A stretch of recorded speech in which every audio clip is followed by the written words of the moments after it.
नमस्कार, उत्थान अकेडमी के ऑनलाइन प्लेटफॉर्म पर आपका स्वागत है। जैसा कि आप जानते हैं कि पिछली क्लास में हमने मूल अधिकारों के बारे में पढ़ा था और मूल अधिकारों के बारे में हमने अनुच्छेद 12 से लेके 18 तक पढ़ चुके थे। उसमें हम समानता के अधिकार को पढ़ चुके थे। अनुच्छेद 12 में हमने पढ़ा था, अनुच्छेद 12 में हमने क्या पढ़ा था? राज्य की परिभाषा को पढ़ा था। राज्य के अंतर्गत कौन कौन शामिल होंगे? राज्य सरकार, विधानमंडल, केंद्र सरकार, संसद, स्थानीय प्राधिकारी और अन्य प्राधिकारी। इनसे मिलकर क्या होगा? ये राज्य की परिभाषा में आएंगे। ठीक है। 13 में हमने क्या पढ़ा था कि राज्य कोई भी ऐसी विधि नहीं बनाएगा जो भाग 3 में दिए गए मूल अधिकारों से असंगत हो। अगर राज्य कोई ऐसी विधि बनाता है तो उसको न्यायपालिका के द्वारा रद्द घोषित कर दिया जाएगा। ठीक है। उसके बाद हमने देखा था समानता का अधिकार, समानता का अधिकार, राइट टू इक्वालिटी। समानता का अधिकार कहां से कहां तक पढ़ा था हमने? 14 से 18 तक पढ़ा था। अनुच्छेद 14 में हमने क्या पढ़ा था कि सभी व्यक्ति कानून के समक्ष समान होंगे, किसी भी व्यक्ति के साथ कोई भेदभाव नहीं किया जाएगा, विधि के समक्ष समता एवं विधियों के समान संरक्षण की बात की गई थी अनुच्छेद 14 में। अनुच्छेद 15 में हमने देखा था कि राज्य किसी भी व्यक्ति के साथ उसके धर्म, मूलवंश, जाति, लिंग एवं जन्मस्थान के आधार पर कोई भी भेदभाव नहीं करेगा। ठीक है। अनुच्छेद 16 में हमने देखा था कि राज्य लोक नियोजन में अवसर की समानता को स्थापित करेगा, किसी भी व्यक्ति के साथ पब्लिक एम्प्लॉयमेंट में किसी भी तरीके का कोई भेदभाव नहीं करेगा। अनुच्छेद 17 में हमने देखा था कि राज्य अस्पृश्यता को समाप्त करने का प्रयास करेगा। अस्पृश्यता को अवैध घोषित कर दिया गया अनुच्छेद 17 के तहत। इसके लिए लागू करने के लिए क्या किया गया था? एक तो सिविल अधिकार संरक्षण अधिनियम था 1955, वह लागू किया गया। उसके बाद SC/ST एक्ट 1989 बनाया गया, जिससे कि यह छुआछूत जैसी एक सामाजिक बुराई है, इसको समाप्त कर दिया जाए। इसके बाद हमने देखा था अनुच्छेद 18 के बारे में। अनुच्छेद 18 क्या कहता है? अनुच्छेद 18 कहता है कि उपाधियों का अंत, उपाधियों का अंत, ठीक है, उपाधियों का अंत कर दिया गया। जैसे पहले जो राजा महाराजा होते थे, जब देश स्वतंत्र नहीं हुआ था तो बड़ी बड़ी उपाधियां धारण करते थे, बंदा बहादुर, राय बहादुर, नवाब, पता नहीं और क्या क्या, बहुत सी उपाधि। अब कोई भी व्यक्ति ना तो कोई उपाधि दे सकता है और ना ही केवल कोई उपाधि ग्रहण कर सकता है। इसमें केवल क्या था कि अब वर्तमान में केवल 2 ही तरीके की उपाधि दी जाती हैं, या फिर तो सैनिक संबंधी या फिर विद्या संबंधी, क्योंकि इनका क्षेत्र अलग तरीके का है। यदि कोई व्यक्ति है, भारत का नागरिक है और उसे विदेश के द्वारा कोई अगर उपाधि प्रदान की जाती है तो उसको, तो वह व्यक्ति उस उपाधि को धारण करने से पहले भारत के राष्ट्रपति से पूर्व अनुमति लेगा। अगर राष्ट्रपति उसको उपाधि धारण करने के लिए आदेश दे देता है कि आप ले सकते हैं, तो वह उपाधि धारण करेगा, अन्यथा वह उपाधि धारण नहीं करेगा। ठीक है। इसी के परिप्रेक्ष्य में आज हम आगे बढ़ते हुए स्वतंत्रता का अधिकार जो भारतीय संविधान में उल्लिखित है 19 से लेके अनुच्छेद 19 से लेके अनुच्छेद 22 तक स्वतंत्रता के अधिकार के बारे में पढ़ेंगे। ठीक है। स्वतंत्रता का अधिकार, स्वतंत्रता,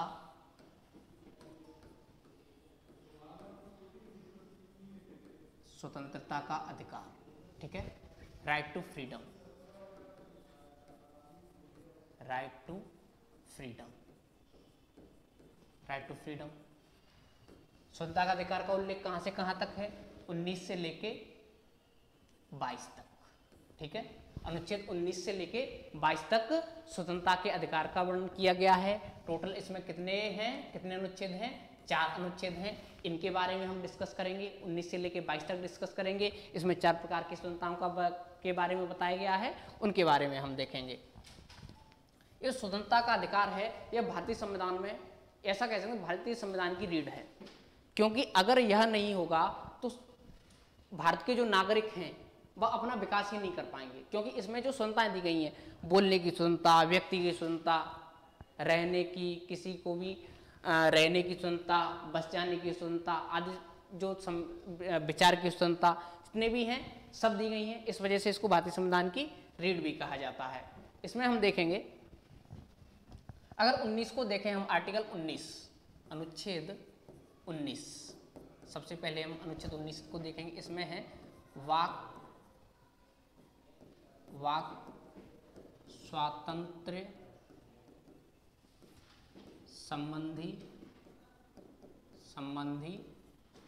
कुछ अधिकार, ठीक है, वाक स्वतंत्रता संबंधी कुछ अधिकार, ठीक है। अनुच्छेद 19 में कुछ वाक स्वतंत्रता से संबंधित कुछ अधिकार दिए गए हैं जिनके बारे में हम डिस्कस करेंगे। 19 को हम अगर नॉर्मली पढ़ें तो उसको हम दो भागों में डिवाइड करके पढ़ सकते हैं, दो भागों में। कौन से? एक तो हो जाएगा आपका 19(1), ठीक है, और दूसरे को उसमें हम विभाजित कर देंगे 19(2) में। 19(1) में बताया गया है कि व्यक्ति को कौन कौन सी स्वतंत्रता के अधिकार प्राप्त हैं, कौन कौन सी स्वतंत्रताएं किसी व्यक्ति को मिली हुई हैं, और 19(2) में बताया गया है कि इन स्वतंत्रताओं पर निर्बंधन किस किस आधार पर लगाया जा सकता है। क्योंकि याद रखिए कि जो स्वतंत्रताएं दी गई हैं वह आत्यांतिक नहीं होती हैं। अगर स्वतंत्रताओं पर निर्बंधन नहीं लगाया गया, उन पर रेस्ट्रिक्शन नहीं लगाए गए, तो वह समाज में अराजकता की स्थिति पैदा हो सकती है, ठीक है। इस वजह से उन पर निर्बंधन लगाया जाता है 19(2) के तहत। तो आइए हम देखते हैं 19(1) में क्या क्या प्रावधान किए गए हैं।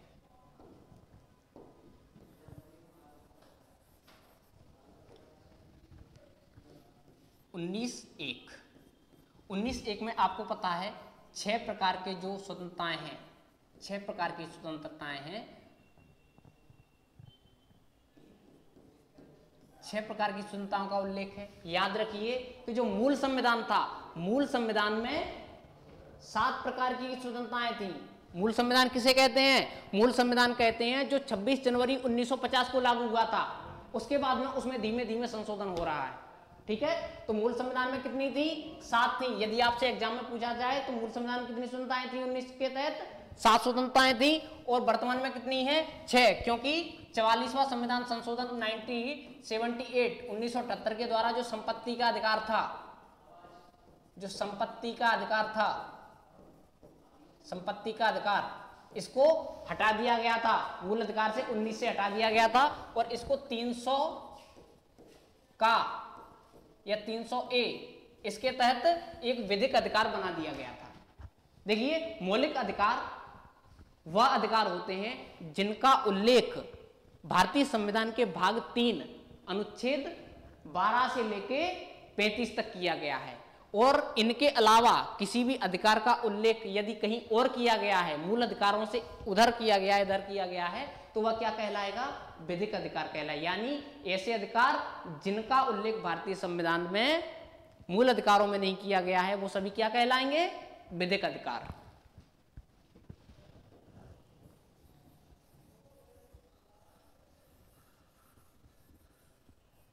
ठीक है, 7 थी। तो आज हम देखेंगे इसमें जो 6 स्वतंत्रताएं दी गई हैं वह कौन कौन सी हैं, ठीक है। पहली है आपकी भाषण एवं अभिव्यक्ति की स्वतंत्रता। भाषण एवं अभिव्यक्ति की स्वतंत्रता, ठीक है। ए है इसमें, ए, ठीक है। फिर है आपका 19, इसको शॉर्ट में ले। 19B में क्या है? 19B में है आपकी सभा या सम्मेलन, सभा या सम्मेलन करने की स्वतंत्रता, ठीक है। 19C में क्या है? 19C में है आपका संघ या संगठन और सहकारी समिति, सहकारी समिति बनाने का अधिकार। 19D में क्या है? 19D में है संचरण का अधिकार, ठीक है। यानी किसी भी व्यक्ति को देश के सभी भागों में आने जाने की स्वतंत्रता हो गई। अभी हम इनको समझेंगे। ई में क्या है? ई में है बस जाने का या निवास का अधिकार, और 19F में क्या था? संपत्ति का अधिकार था, संपत्ति का अधिकार। अधिकार।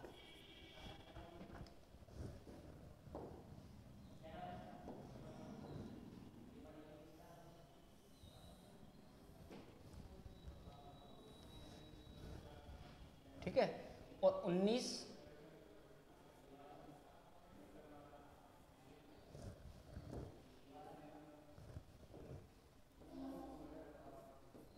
जी, इसमें क्या है, व्यवसाय व्यवसाय की स्वतंत्रता या आजीविका, कोई भी आजीविका अपना सकता है। तो हम देखते हैं 19(1) ए, भाषण एवं अभिव्यक्ति की स्वतंत्रता का वर्णन कहां पे किया गया है, 19(1) में। 19(b) में क्या है, सभा एवं सम्मेलन की स्वतंत्रता है। 19(c) में क्या है, संघ एवं संगठन या सहकारी समिति बनाने की स्वतंत्रता दी गई है। 19(d) में क्या है, संचरण, यानी भारत के किसी भी नागरिक को संपूर्ण देश में अबाध रूप से संचरण व चारों ओर घूम सकता है, भारत के किसी भी राज्य क्षेत्र में भ्रमण कर सकता है। ठीक है। 19(e) में क्या है, किसी भी राज्य में बसने का अधिकार है, किसी भी स्थान पर बसने का अधिकार है कोई किसी भारतीय नागरिक को। और 19(f) में है आपको संपत्ति का अधिकार, और जो संपत्ति का अधिकार है इसको हटा दिया गया है। ठीक है। 19(g) में है आपकी किसी भी आजीविका, उपजीविका या व्यवसाय करने का अधिकार। तो 19(a) में है जो आपका भाषण एवं अभिव्यक्ति की स्वतंत्रता। इसका मतलब है किसी भी व्यक्ति को बोलने की स्वतंत्रता है, कोई भी व्यक्ति कुछ भी बोल सकता है, बशर्ते हैं कि वह किसी के मर्यादा का उल्लंघन न करता हो। ठीक है, बोलने की स्वतंत्रता हो गई। फिर है इसी में आपका अभिव्यक्ति की स्वतंत्रता, यह अनुच्छेद बहुत ही महत्वपूर्ण है। अभिव्यक्ति की स्वतंत्रता, कोई भी व्यक्ति अपने विचारों को अभिव्यक्त कर सकता है। वह अपनी अभिव्यक्ति की मतलब अभिव्यक्ति में क्या क्या आ जाता है, जैसे वह राष्ट्रध्वज को फहराना, ये भी अभिव्यक्ति की स्वतंत्रता में आते हैं। ठीक है, मैं अपने अभिव्यक्ति की आज़ादी के तहत मैं क्या कर सकता हूँ, मेरे जो भी विचार हैं उनको मैं लिखकर बता सकता हूँ किसी भी व्यक्ति को, किसी भी व्यक्ति को बोलकर सुना सकता हूँ अपने विचार। ठीक है, अखबार में लेख लिख सकता हूँ। ठीक है, कार्टून बना के अपने जो अभिव्यक्ति है, जो मेरे विचार हैं उनको व्यक्त कर सकता हूँ। ठीक है, मैं यहाँ तक कि चुप रहकर भी अपने अभिव्यक्ति को प्रदर्शित कर सकता हूँ, मौन रहकर भी। ठीक है, तो अभिव्यक्ति की स्वतंत्रता।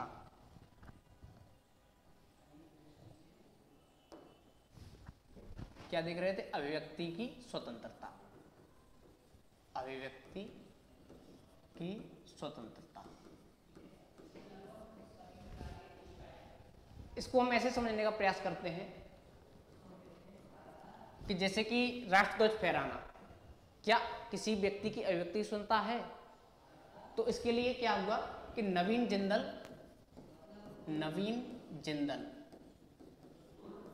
बनाम भारत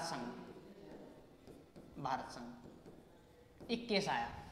क्या हुआ था कि जो नवीन जिंदल थे, आपको पता हो भारत के एक बहुत बड़े उद्योगपति हैं, जब कांग्रेस की सरकार थी तब उसमें वह मिनिस्टर भी थे। ठीक है, और उद्योगपति भी हैं। तो इन्होंने क्या किया था, नवीन जिंदल ने जो इनकी फैक्ट्रियां थी उन पर भारत के राष्ट्रीय ध्वज तिरंगा को फहरा दिया था, तिरंगा को लगा दिया था।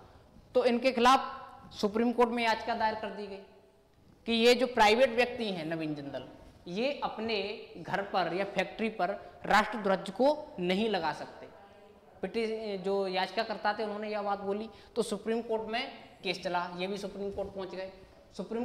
जब सुप्रीम कोर्ट में केस चला तो सुप्रीम कोर्ट ने कहा कि जो राष्ट्रध्वज है उसको फहराना अभिव्यक्ति की स्वतंत्रता के अधिकार के अंतर्गत आता है, और कोई भी व्यक्ति राष्ट्रध्वज को अपने घर पर, अपने कार्यालय पर या कहीं भी जहां वह उचित समझता है राष्ट्रध्वज को फहरा सकता है, क्योंकि यह 19(1) के अंतर्गत उसकी अभिव्यक्ति की आजादी के अंतर्गत आता है। ठीक है,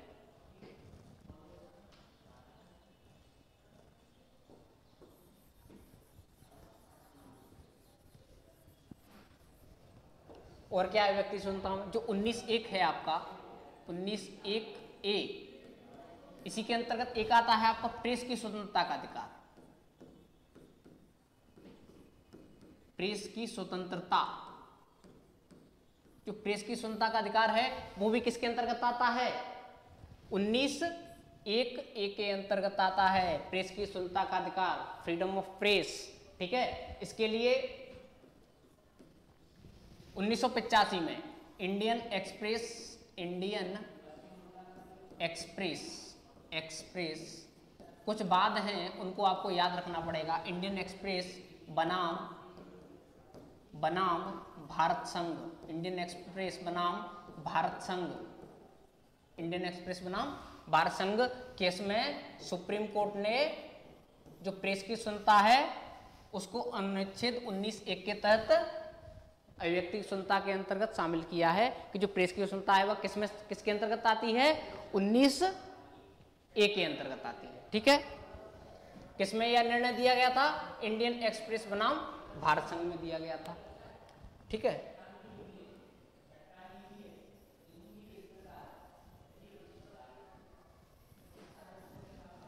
इसके बाद प्रेस की स्वतंत्रता हो गई। इसके बाद अगर हम दूसरी चीज बात करें 19(1)(a) के तहत ही जानने का अधिकार भी इसमें शामिल है। जानने का अधिकार, क्योंकि आप जब तक व्यक्ति के पास किसी भी तरीके की सूचनाएं नहीं होंगी, जानने का अधिकार या सूचना का अधिकार,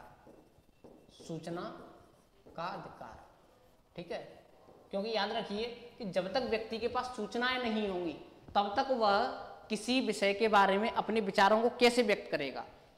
अगर मैं हूं, मुझसे पूछा जाए कि शिवराज सिंह चौहान की जो मध्य प्रदेश में सरकार है वह कैसे काम कर रही है, कैसा कार्य कर रही है, तो शिवराज सिंह चौहान का जो कार्य है, जो उनकी सरकार के कार्य हैं, उनकी मैं अच्छाई या बुराई, आलोचना या उनकी प्रशंसा तभी कर सकता हूं जब मुझे उनके कार्यों के बारे में जानकारी प्राप्त हो, जब मुझे पता हो कि उन्होंने क्या क्या कार्य किए हैं, तभी तो मैं उनकी आलोचना या प्रशंसा कर सकता हूं। तो अगर सूचना का अधिकार होगा तभी मैं अभिव्यक्ति, तभी मैं उनके कामों से संबंधित अपने विचार व्यक्त कर पाऊंगा। तो जो जानने का अधिकार है, तो उन्होंने कहा कि जो सूचना का अधिकार है, पहले व्यक्ति के पास सूचनाएं होनी चाहिए और तभी वह अपने विचार व्यक्त कर पाएगा, इसको भी इसी के अंतर्गत शामिल किया जाना चाहिए। ठीक है, तो ये दो चीजें हो गई आपकी, एक तो सूचना का अधिकार और एक प्रेस का अधिकार। ये दोनों किसके अंतर्गत आएंगे? ये आएंगे आपके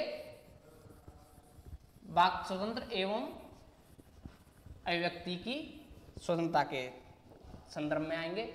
और इसी के तहत जैसे अभिव्यक्ति स्वतंत्रता को हम समझें कि जैसे कि एक केस अभी आया था प्रशांत भूषण, आपको पता हो जो प्रशांत भूषण हैं इस सुप्रीम कोर्ट के बहुत बड़े वकील हैं। अब क्या हुआ कि अभी कोविड जब लॉकडाउन था उसी समय जो आपके CJI थे, चीफ जस्टिस ऑफ इंडिया,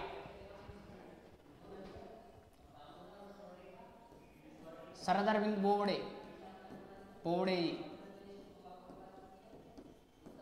ये कौन थे? CJI। ये नागपुर गए और वहां पे यह एक 50 लाख की एक मोटरसाइकिल थी, बाइक थी, उस पर ये सवारी कर रहे थे और वहां पे इनके पास कई लोग भी थे और ये हेलमेट भी नहीं पहने थे। तो प्रशांत भूषण जी ने एक ट्वीट किया उस पर कि ये देखो, ये है बात के CJI और यह कोविड प्रोटोकॉल में बिना किसी सोशल डिस्टेंसिंग के 50 लाख की कार, 50 लाख की बाइक पर, जबकि व्यक्ति के लिए खाना नसीब नहीं हो रहा है, तब यह 50 लाख की जो बाइक है उस पर सवारी कर रहे हैं। तो इन्होंने, जो सुप्रीम कोर्ट के जज थे बोबड़े, जो चीफ जस्टिस थे बोबड़े थे, और जो 4 अन्य जज थे, टोटल 5 जज हो गए, 5 जजों ने इनसे कहा, प्रशांत भूषण से, कि आपने ऐसा क्यों बोला सुप्रीम कोर्ट के खिलाफ, आपने कोर्ट की अवमानना की है, आप ऐसा नहीं कर सकते, या फिर तो अब आप माफी मांगिए तो हम आपको माफ कर सकते हैं, और नहीं तो आपको दंड दिया जाएगा क्योंकि आपने कोर्ट की अवमानना की है। तो प्रशांत भूषण बहुत ही बड़े वकील हैं, उन्होंने कहा, जो 5 जज थे इनके पीछे पड़ गए, तो प्रशांत भूषण ने कहा कि नहीं, मैंने जो कहा है वो बिल्कुल सही कहा है, मैं उसमें बिल्कुल चेंजेस नहीं करूंगा और ना ही मैं माफी मांगूंगा।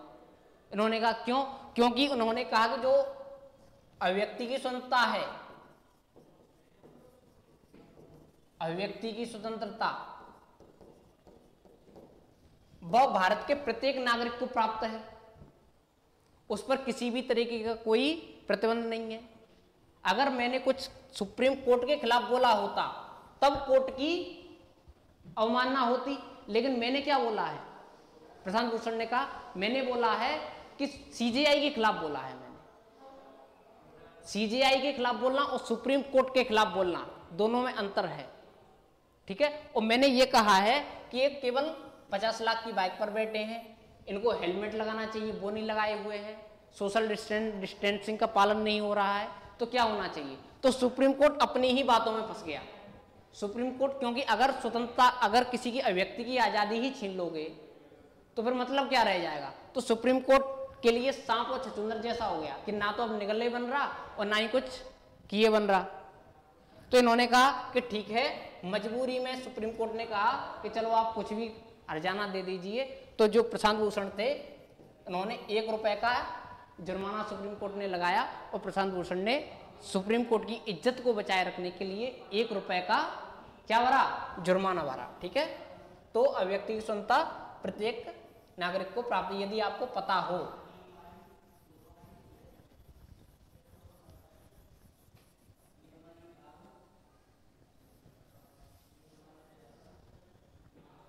इसके बाद में दूसरा कौन सा था अपना 19B।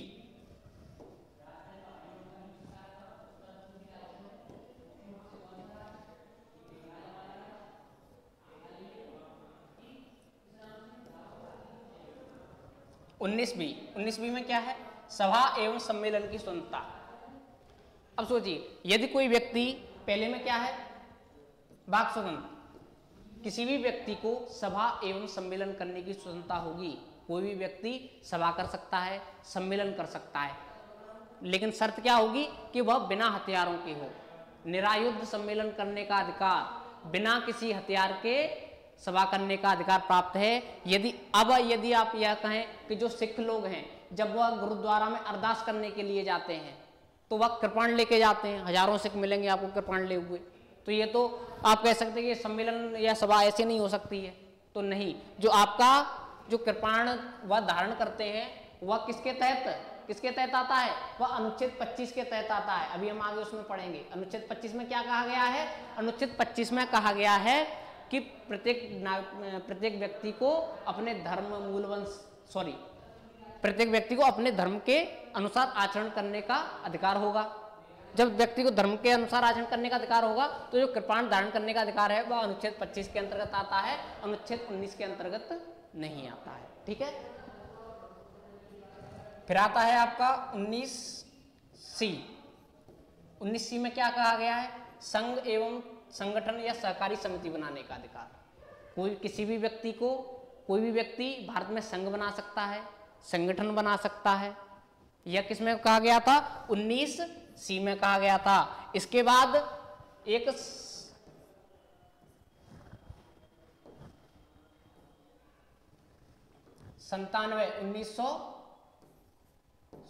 97वां संविधान संशोधन किया गया। कब, 2011 में। 2011 में संविधान में संशोधन किया गया और लिखा गया, 19C में जोड़ा गया कि किसी भी व्यक्ति को सहकारी समिति बनाने का जो अधिकार है वह भी प्राप्त होगा। सहकारी समिति बनाने का अधिकार कौन सा अधिकार है, एक मौलिक अधिकार है। और किस संविधान संशोधन के द्वारा जोड़ा गया था,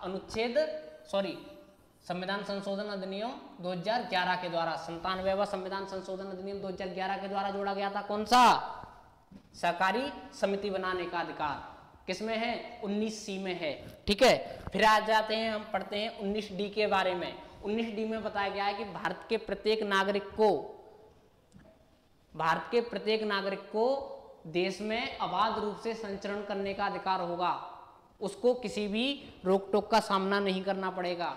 यदि कोई व्यक्ति पंजाब का है तो उसको मध्य प्रदेश में आने से नहीं रोका जाएगा, ठीक है। मध्य प्रदेश में आ सकता है, तमिलनाडु में आ सकता है, केरल में जा सकता है, कहीं पे भी, चाहे भारत राज्य के अंतर्गत जहां चाहे, जहां उसका मन चाहे वहां पे वह घूम सकता है, ठीक है।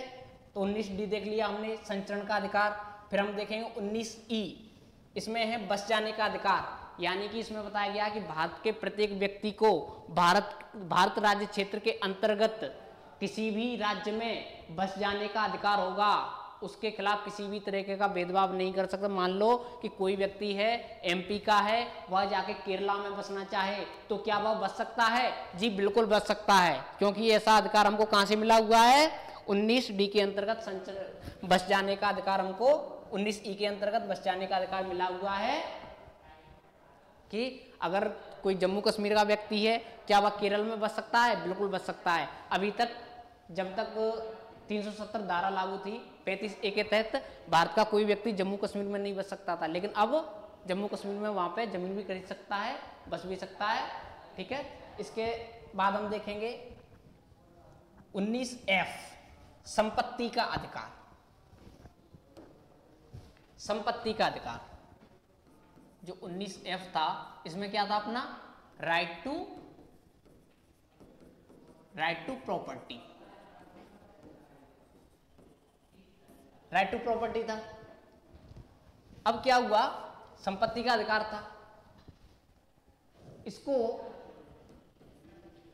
मोरारजी देसाई सरकार आई और 44वें संविधान संशोधन अधिनियम 1978, 44वें संविधान संशोधन अधिनियम 1978 द्वारा जो संपत्ति का अधिकार था इसको हटा दिया गया, 19F से हटा दिया गया।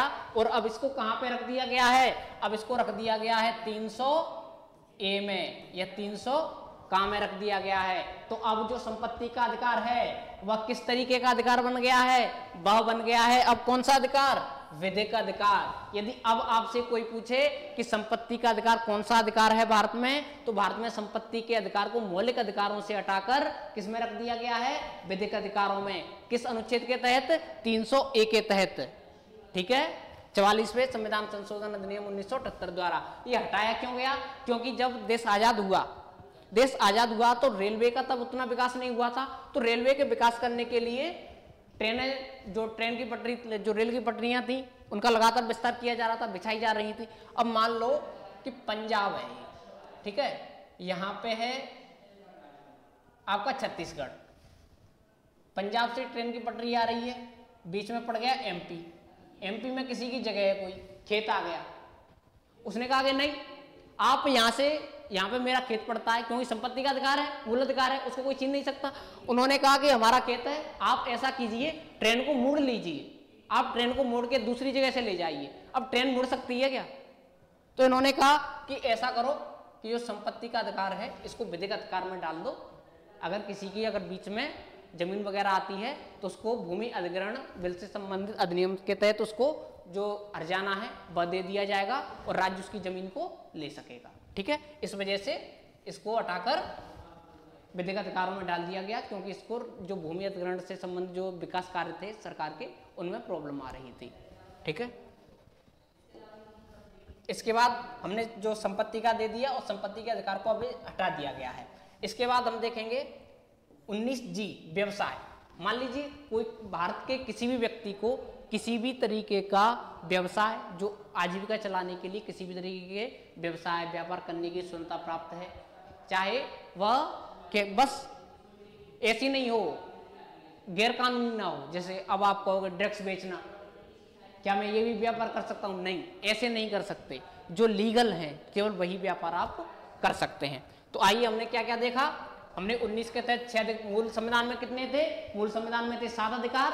7 अधिकार में से वर्तमान में कितने हैं? वर्तमान में है 6। कौन सा हटा दिया गया है? संपत्ति का अधिकार हटा दिया गया है। किस संविधान संशोधन के तहत हटाया गया था? 44वें संविधान संशोधन अधिनियम 1978 के द्वारा उसको हटा दिया गया था। ठीक है, अब इसमें देखिए पहले में भाषण एवं अभिव्यक्ति की स्वतंत्रता, भाग 19A में देखो, अगर जो व्यक्ति अच्छा बोलेगा उसके यहाँ पे भीड़ आएगी। ठीक है, भीड़ आएगी तो सभा एवं सम्मेलन कर सकता है। सभा एवं सम्मेलन किसमें हो गए? बी में एक दूसरे रिलेट करते जाओ। बी में क्या है? जब कोई व्यक्ति अच्छा बोलेगा। 19 में क्या है? जब कोई व्यक्ति अच्छा बोलेगा तो उसके पास भीड़ इकट्ठी होगी। जब भीड़ इकट्ठी होगी तो वह एक सभा एवं सम्मेलन कर सकता है। तो सभा एवं सम्मेलन किसमें हो गए? बी में। ठीक है, बी के बाद 19C है।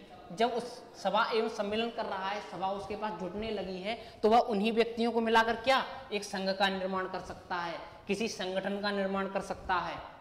ठीक है, इसी के तहत सहकारी समितियों को भी जोड़ दिया गया 97वें संविधान संशोधन अधिनियम 2011 के तहत।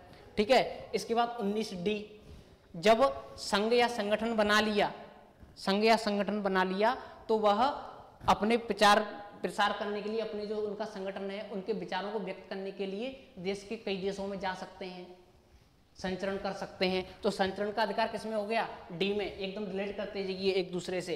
इसके बाद 19E आ गया, अगर चारों तरफ देश में जा रहे हैं, संचरण कर रहे हैं, तो मान लिया मैं कहाँ पे घूमने जा रहा हूँ, मैं जा रहा हूँ कश्मीर में घूमने, मेरे को कश्मीर में अच्छा लगने लगा कि नहीं कश्मीर बहुत अच्छा है, तो मैं कश्मीर में बस गया, तो बस जाने का अधिकार किसमें है? 19E में। एक के बाद एक को रिलेट करते जाइए। ठीक है, 19F में संपत्ति स्कोर तो हटा दिया गया है। फिर व्यवसाय का अधिकार, जब मैं कश्मीर में बस जाऊंगा तो उसके बाद मैं क्या करूंगा? वहां पे अपनी आजीविका चलाने के लिए कोई भी व्यवसाय करूंगा, दुकान खोलूंगा, ठीक है, या फिर कोई भी काम करूंगा जो लीगल हो। ठीक है, तो क्या होगा? पहले तो अच्छा बोलिए, यदि आप अच्छा बोलेंगे तो सभा इकट्ठी होगी, और सभा इकट्ठी होगी तो ये आप एक संघ का निर्माण कर सकेंगे। संघ के निर्माण के लिए संघ के विचारों का एक दूसरे के, संघ के विचारों का वितरण करने के लिए चारों देश में चारों तरफ घूमेंगे, और उसके बाद किसी एक स्थान पर आप बस जाएंगे, और यदि आप बस गए तो वहां पे आपको आजीविका की चलाने के लिए कोई व्यापार वाणिज्य भी करना पड़ेगा। ठीक है, आपका 19 हो गया कंप्लीट। इसके बाद हम देखेंगे अनुच्छेद 20।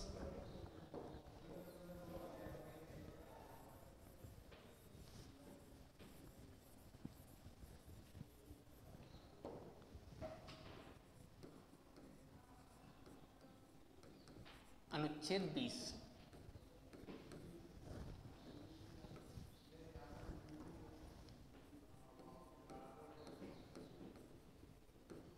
अपराधों के लिए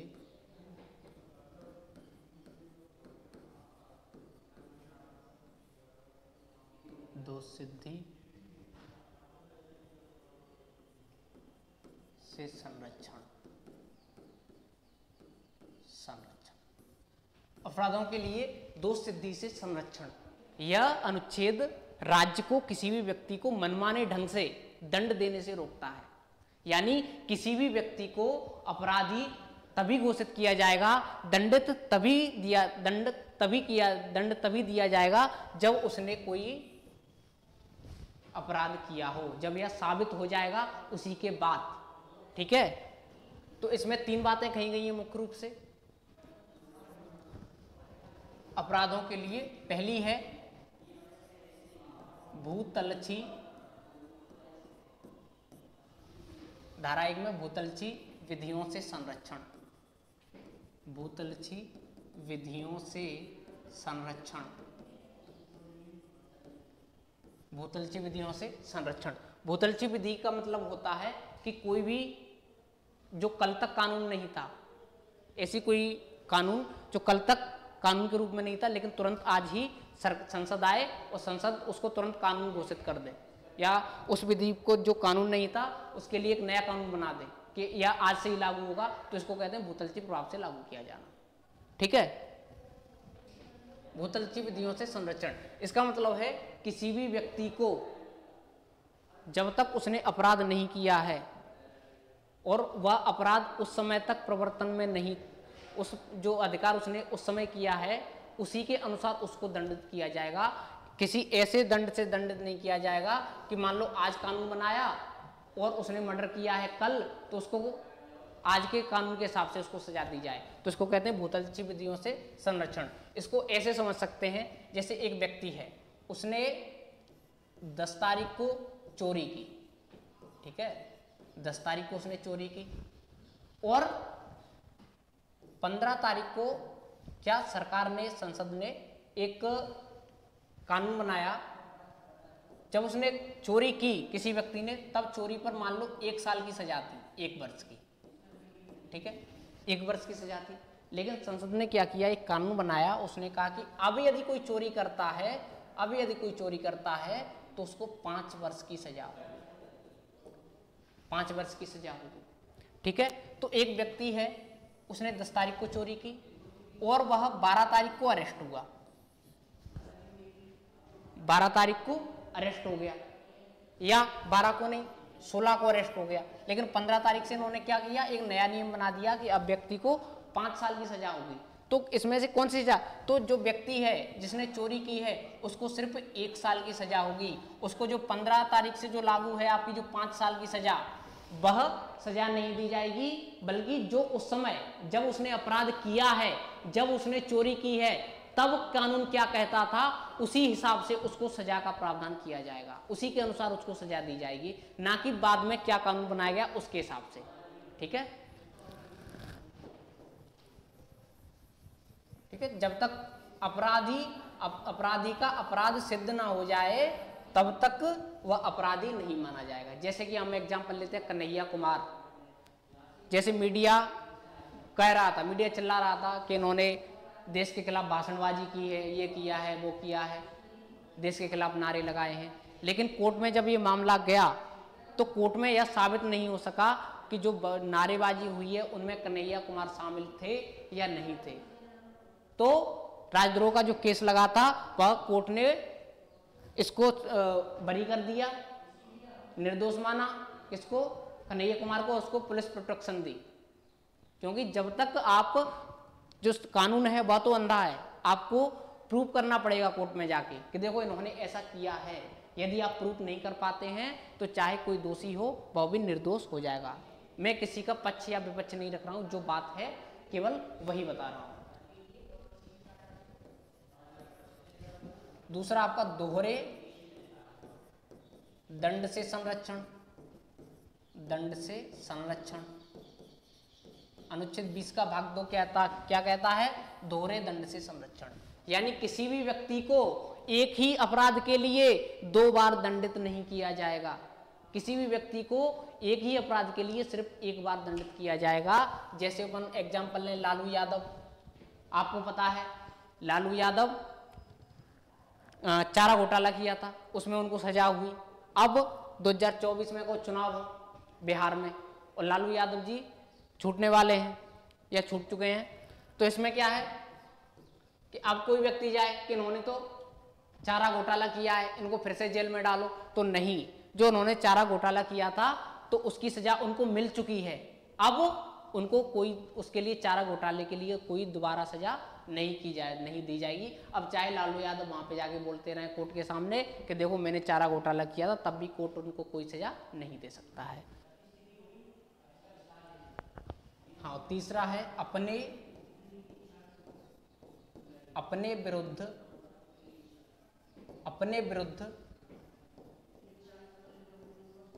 गवाही। तीसरे में बताया गया है कि किसी भी व्यक्ति को, किसी भी अपराधी को अपने विरुद्ध, स्वयं के विरुद्ध गवाही देने के लिए बाध्य नहीं किया जा सकता है।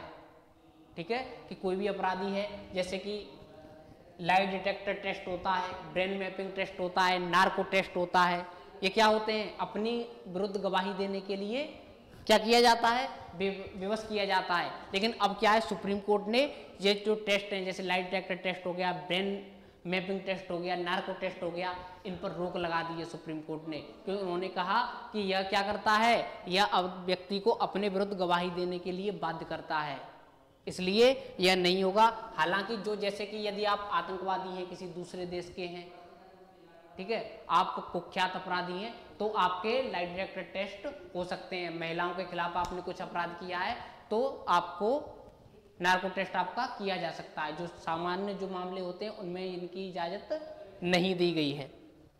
ठीक है, क्योंकि पुलिस होती है, पुलिस आपने चाहे अपराध किया हो या अपराध नहीं किया हो, पुलिस आपको तब भी अपने विरुद्ध गवाही देने के लिए, अगर पुलिस चाहे तो तब भी आपको अपने विरुद्ध गवाही देने के लिए बोल सकती है, क्योंकि इतना मारती है पुलिस बहुत ज्यादा।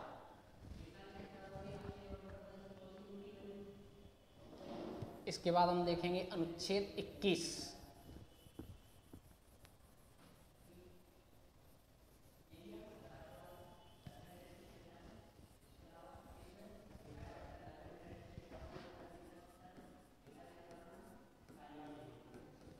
अनुच्छेद 21। अनुच्छेद 21 क्या कहता है? अनुच्छेद 21 कहता है प्राण एवं दैहिक स्वतंत्रता का अधिकार। प्राण एवं दैहिक स्वतंत्रता का अधिकार, राइट टू लाइफ एंड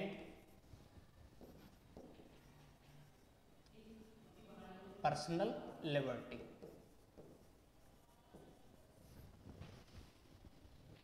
स्वतंत्रताओं में सबसे महत्वपूर्ण यदि कोई अधिकार है तो यह भी बहुत महत्वपूर्ण अधिकार है, प्राण एवं दैहिक स्वतंत्रता का अधिकार। ठीक है,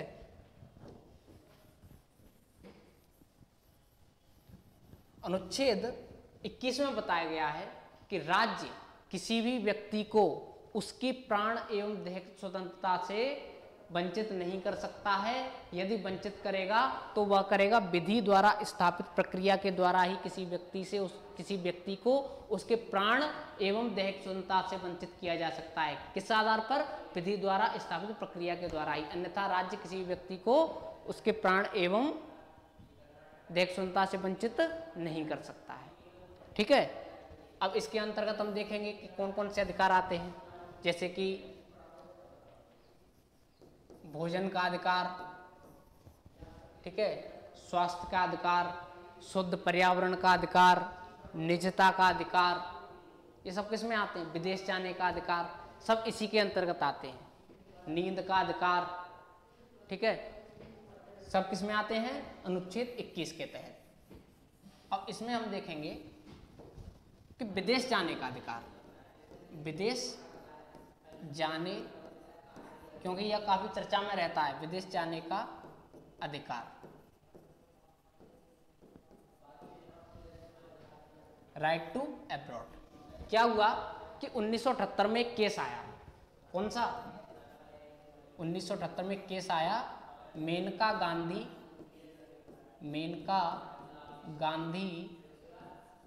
बनाम भारत संघ, मेनका गांधी बनाम भारत संघ। ठीक है, मेनका गांधी बनाम भारत संघ एक केस आया। कब आया? 1978 में आया। क्या हुआ कि भारत सरकार ने मेनका गांधी का पासपोर्ट छीन लिया था। और यदि आपको जानकारी हो तो यदि किसी व्यक्ति को विदेश में जाना है तो उसके लिए पासपोर्ट का होना बहुत आवश्यक है। जब पासपोर्ट ही छीन लिया तो मेनका गांधी विदेश नहीं जा पाई। मेनका गांधी ने इसी को आधार बनाते हुए अनुच्छेद 21 के तहत प्राण एवं दैहिक स्वतंत्रता के अंतर्गत सुप्रीम कोर्ट में केस कर दिया, कोर्ट में केस कर दिया कि देखो हमको विदेश नहीं जाने दिया, यह हमारा मूल अधिकार है, या अनुच्छेद 21 के तहत हमको प्राप्त है। तो सुप्रीम कोर्ट ने इस केस में माना, क्योंकि व्यक्ति को जीवन पूर्ण गरिमामय पूर्ण जीवन जीने का अधिकार है और वह इसमें विदेश जाने का अधिकार भी शामिल है। क्योंकि कोई व्यक्ति है, यदि उसके पास दैहिक स्वतंत्रता है, पर्सनल लिबर्टी है, तो वह विदेश भी जा सकता है। तो यह भी व्यक्ति का फंडामेंटल राइट्स हुआ। तो इसको भी सुप्रीम कोर्ट ने विदेश जाने के अधिकार को अनुच्छेद 21 के तहत शामिल किया। किस केस में शामिल किया था? मेनका गांधी बनाम भारत संघ। कब आया था? 1978 में आया था। ठीक है, इसके बाद दूसरा हम देखते हैं इसमें निजता का अधिकार। निजता का, सॉरी इसमें ऊपर लिखेंगे थोड़ा,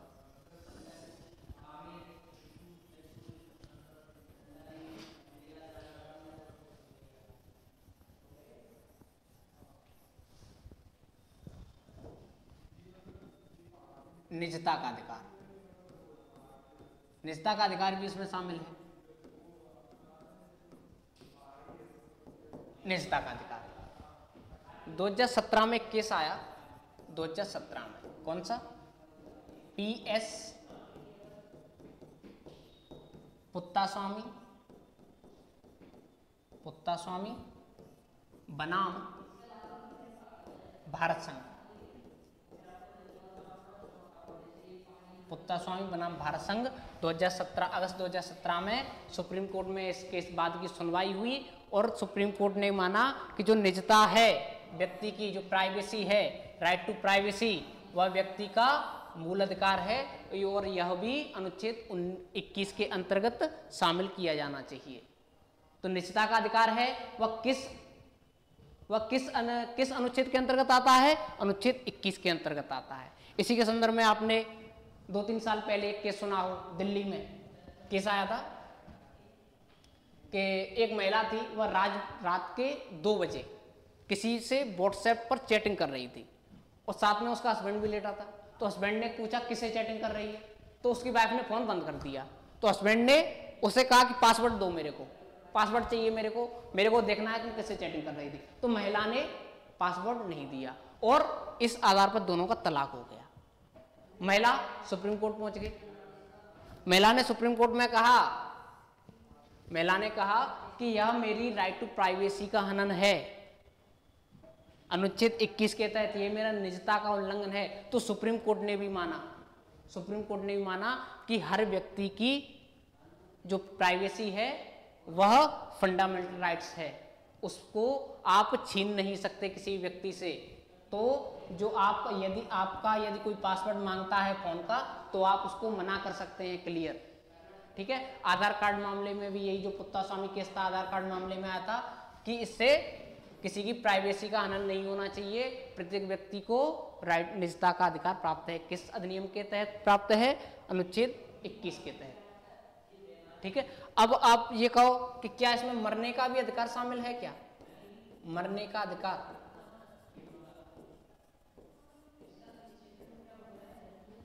मरने का अधिकार तो सुप्रीम कोर्ट ने कहा कि नहीं, भारतीय संविधान जीने का अधिकार तो देता है लेकिन मरने का अधिकार नहीं देता है, इसलिए मरने का अधिकार शामिल नहीं है। एक केस आया 1973 में, एक महिला थी अरुणा शानबाग, उनके साथ रेप हुआ था और उसके बाद वह कोमा में चली गई और 2015 में उनकी डेथ भी हो गई, अरुणा शानबाग की। तो इनकी एक वकील थी पिंकी वीरानी, इन्होंने इनका केस लड़ा और क्या कोमा में चली गई तो ये सुप्रीम कोर्ट पहुंची पिंकी वीरानी। इन्होंने कहा क्योंकि ये एक महिला है और यह पिछले 35-40 साल से लगातार कोमा में है, ना कुछ बोल रही हैं, ना कुछ सुन रही, कुछ भी नहीं हो रही हैं, तो क्यों ना इनको इच्छा मृत्यु दे दी जाए। 2011 में यह केस आया, अरुणा शानबाग बनाम भारत संघ 2011 ये केस था। इस केस में सुप्रीम कोर्ट ने कहा कि नहीं, हम मरने का अधिकार नहीं दे सकते, हम इच्छा मृत्यु नहीं दे सकते, ठीक है। तो मरने का अधिकार भारतीय संविधान नहीं देता। सुप्रीम कोर्ट ने इसलिए मना किया क्योंकि आप तो इनकी वकील हैं और हो सकता है कि अगर इच्छा मृत्यु दे दी जाए तो कई बार व्यक्ति किसी ऐसी असाध्य बीमारियों की चपेट में आ जाता है कि वह बीमार हो जाता है, वह चल फिर नहीं पाता। तो क्या होता है, इस चक्कर में उसकी जो जमीन जायदाद होती है, तो जो व्यक्ति होते हैं, जो उसके रिलेटिव्स होते हैं, जो उसके घर वाले होते हैं, जमीन को हथियाने के चक्कर में क्या करेंगे, कहेंगे कि इनको इच्छा मृत्यु दे दो। तो ऐसा सुप्रीम कोर्ट ने नहीं माना। लेकिन अब सुप्रीम कोर्ट ने एक निर्णय मान लिया है, कुछ दशाओं में यदि कुछ असाध्य बीमारियां हो जाती हैं बहुत ज़्यादा, जिससे व्यक्ति का कोई मतलब नहीं रह जाता है, तो उस स्थिति में इच्छा मृत्यु दी जा सकती है। आपको पता हो जैसे नीदरलैंड है, न्यूजीलैंड है, डेनमार्क, बेल्जियम वगैरह, इन देशों में इच्छा मृत्यु लीगल है, दी जा सकती है।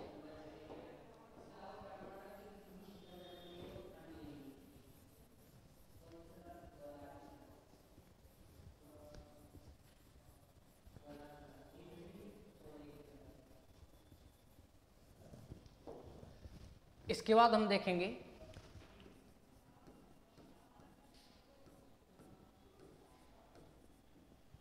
अनुच्छेद 22।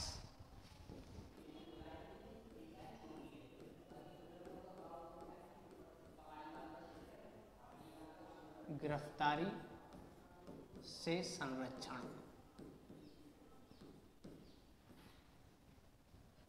गिरफ्तारी से संरक्षण, प्रत्येक व्यक्ति या अपराधी जिसको गिरफ्तार किया गया है उसके आधार पर तो उसको 3 अधिकार प्राप्त होंगे।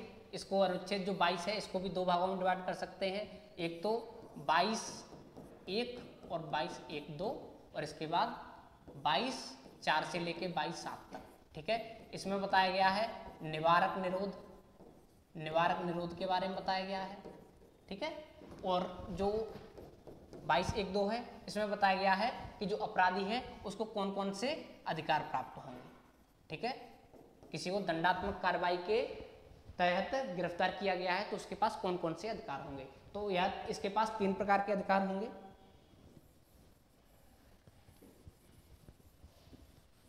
तीन प्रकार के अधिकार प्राप्त होंगे इसको।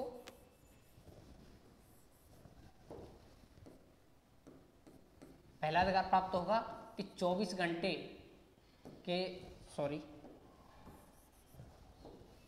गिरफ्तारी का कारण जानने का अधिकार, ठीक है।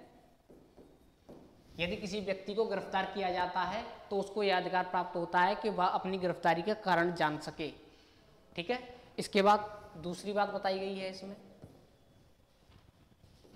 अपने जो उसका मनपसंद का वकील होगा, वकील से परामर्श का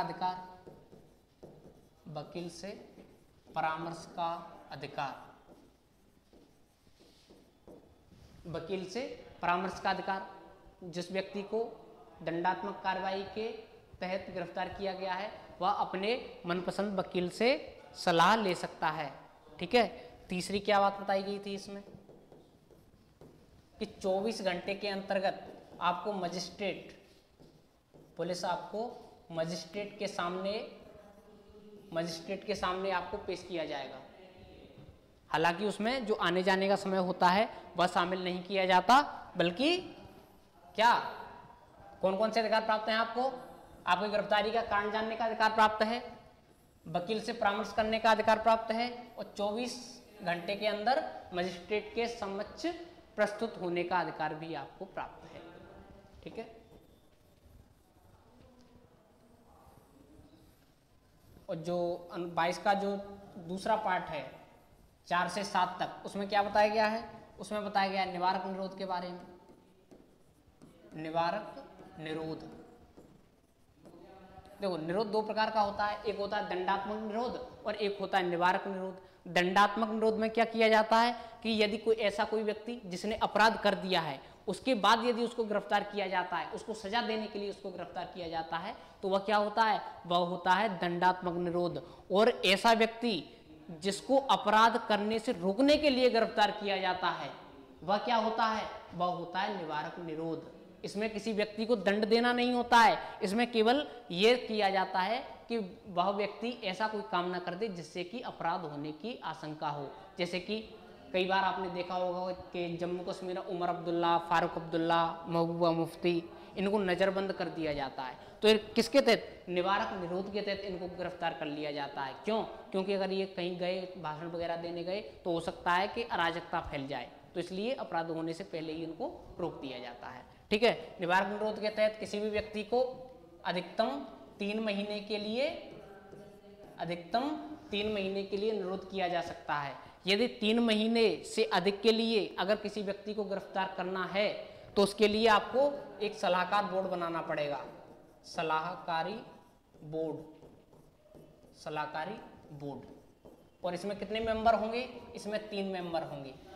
इसका जो अध्यक्ष होगा वह हाईकोर्ट का वर्तमान या रिटायर्ड जज होगा, चीफ जस्टिस। ठीक है, और 2 भी होंगे, वह भी जज के समतुल्य होंगे। ठीक है, 3 सदस्य होंगे इसमें। 3 महीने तक निरुद्ध किया जाए। अगर 3 महीने से अधिक निरुद्ध करना है तो यह जो सलाहकारी बोर्ड है यह सिफारिश करेगा सरकार से, यह देखेगा कि क्या इसके निरोध की अवधि है और बढ़ाई जानी चाहिए या नहीं बढ़ाई जानी चाहिए। तो इसके लिए यह सिफारिश करेगा। यदि यह सिफारिश बढ़ाने ही करता है तो निरोध को बढ़ाया जा सकता है। हाँ, ये याद रखिए कि यह निरोध भारत के नागरिकों को, यदि कोई विदेशी व्यक्ति है या आतंकवादी वगैरह आ गया तो उसको निरोध से वंचित किया जा सकता है। इसमें एक और है, यदि किसी व्यक्ति को, भारतीय के कोई व्यक्ति है, उसको निरोध के तहत गिरफ्तार किया जाए तो वह न्यायालय में एप्लीकेशन भी दे सकता है, याचिका भी दायर कर सकता है कि देखो हमको निरोध किया गया है। ठीक है, और एक बात और याद रखिए, 44वें संविधान संशोधन, 44वें संविधान संशोधन कब हुआ था? 1978 में हुआ था। इसके तहत निरोध की जो अवधि कितने महीने थी? 3 महीने। अब वर्तमान में कितनी कर दी गई है?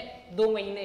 अब यानी कि किसी भी व्यक्ति को 2 महीने से अधिक के लिए गिरफ्तार या निरोध के तहत गिरफ्तार नहीं किया जा सकता है। किस प्रावधान के तहत कर दिया गया इसको? 44वें संविधान संशोधन अधिनियम 1978 के द्वारा निरोध की अवधि केवल अब 2 माह रह गई है। आज की क्लास में इतना ही, धन्यवाद।